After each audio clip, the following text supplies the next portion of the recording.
Konnichiwa, meus amores! Today is palengke day. Sasabahan niyo muna ako. But first, amoy niyo muna hininga ko. Maganda muna tayo. Bago lumabas, mag-toothbrush muna. I-ready yung sarili, diba?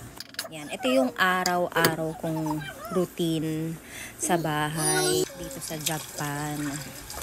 Laban Japan. Yay! I'm a full-time housewife. Baby, huwag ka muna maingat. So yun na nga, I'm a full-time housewife. Actually, 3 months na akong sa bahay lang. Medyo pabaliw na ang papunta ko eh. Pabaliw na ang nabubulol pa, hindi ko na ma-explain maigi. Ayun na nga, kamarites. Saris. So ilang buwan na akong housewife kasi walang magbabantay sa mga bagets. Yung bunso ko nasa 2.5 months pa lang siya. So, kailangan ko talagang tumigil sa bahay. Dito sa Japan, kapag malaki yung pamilya mo, it's either magtatawag ka sa Pinas na pwede mong ka-help para sa pagtingin ng bata. Or, hindi ka talaga magtatrabaho. Asawa mo lang magtatrabaho, diba? Actually, alam mo yung mga Haponesa dito, talagang pagka nagpakasal sila, nagkaroon ng anak, usually talagang hindi silang tatrabaho, sa bahay lang talaga sila. Kasi hindi naman uso dito yung babysitter eh. Then most of the families here, hindi sila parang, yung katulad ng mga Pinoy, diba, yung in-laws natin, or yung parents natin, katulong natin sa pag-aalaga ng mga bata. Dito kasi usually, parang hindi kasi normal sa kanila yun. Ewan ko lang kung nagiging judgmental lang ako, or ano ba. Hindi ko alam. So, ayun na nga. Hindi pa kasi dumadating yung pinsan ko eh. Kaya, sa bahay na lang muna ako. Diba? Yung asawa ko na lang muna na nagtatrabaho. Dahil sa atin, wala tayong magagawa. For now. Actually, hindi ako sanay na sa bahay lang. For the first time, talagang housewife. Full-time housewife. 101% housewife talaga ang peg ko ngayon. Siyempre, banggitin ko lang kahit wala kayong pakialam.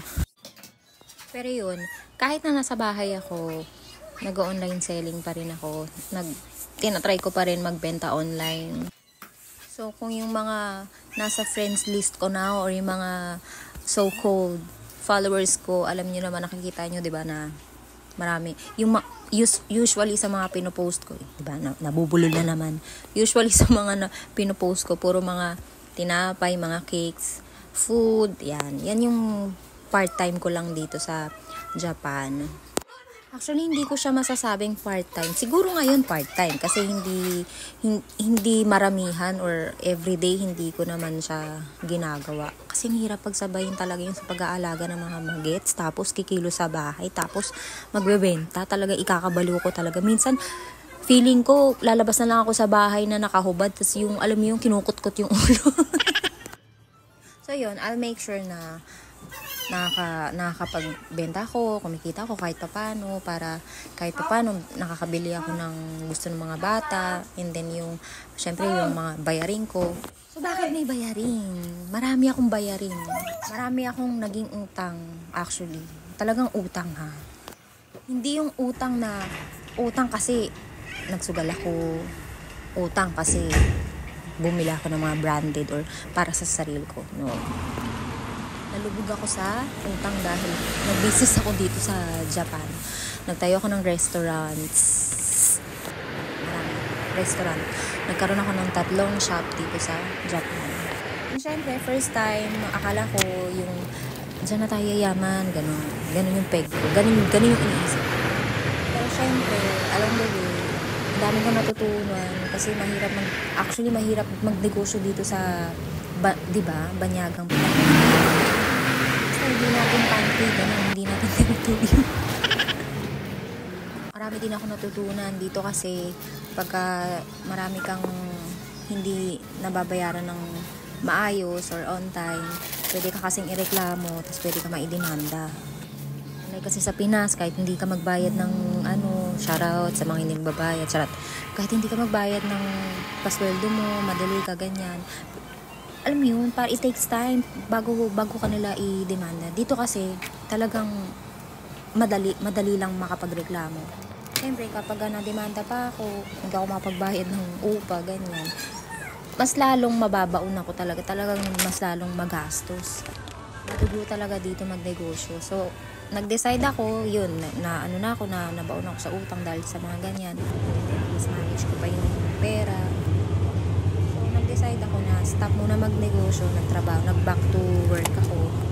Trabaho din ako sa mise, nag-sideline din ako sa pagiging singer na naman, dancer, ganyan. Dito sa Japan talagang, actually, kahit siguro saang bansa, hindi ka pwede maging choosy, lalo na't ganyan, no? Kailangan natin, gusto natin umangat sa buhay, may pamilya na rin tayo, ganyan. So, dito naman sa Japan, madaling kumita ng pera, yun nga lang talagang kayod kalabaw. Kasi madaling pera, madali rin maubos. Cost of living dito napakataas, kaya kailangan talaga kahit kalabaw ka, hindi ka pwede maging maarte. Na-experience ko na rin magtrabaho sa nagpipick up ng mga basura. In fairness dito, kung gaano kadumi yung trabaho mo, as in talaga madudumihan yung kamay mo, yung buong katawan mo, malaki yung sweldo. Pero dun kasi hindi ko na kayanan. Kasi talagang, hindi ka walkathon. Talagang tatakbo ka talaga. Marathon ang magiging peg mo. Caregiver din ako. Staff din sa restaurant. English teacher din ako. Yun lang, hindi ko lang siya naituloy kasi medyo mababa ang sweldo. Hindi kaya ng luho ko. Race. Sa ngayon, ayan.